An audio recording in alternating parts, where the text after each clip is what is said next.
નમસ્કાર, આપ જોઈ રહ્યા છો નેશન પ્લસ ન્યૂઝ. હું છું આપની સાથે હેતલ ભગત. વડોદરા કલેક્ટર કચેરી ખાતે સ્પેશિયલ રોલ ઓબ્ઝર્વર કે મિશ્રાની અધ્યક્ષતામાં મતદાર યાદી સુધારણા પ્રક્રિયાની સમીક્ષા બેઠકનું આયોજન કરવામાં આવ્યું હતું.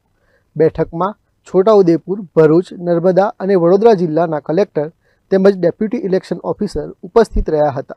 બેઠક દરમિયાન ચાલી રહેલી મતદાર યાદી સુધારણા પ્રક્રિયા, દાવા આપત્તિઓની સ્થિતિ અને બાકી રહેલી કામગીરી અંગે વિગતવાર સમીક્ષા કરવામાં આવી હતી.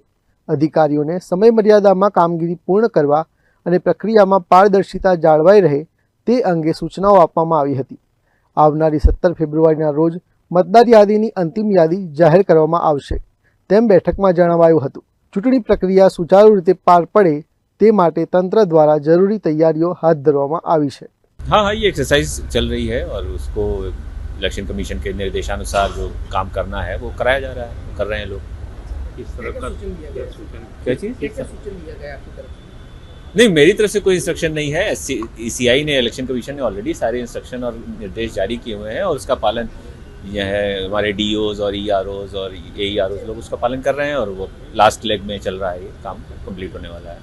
કેમેરામેન નવનીત પરમાર સાથે Chirag Patel, nation plus news, Vadodara. સમાચારોનો સતત અપડેટ મેળવવા માટે અમારી નેશન પ્લસ ન્યૂઝની યુટ્યુબ ચેનલને સબસ્ક્રાઇબ કરો, બેલ આઇકન દબાવો અને જોડાયેલા રહો ફેસબુક, ઇન્સ્ટાગ્રામ અને ટ્વિટર પર.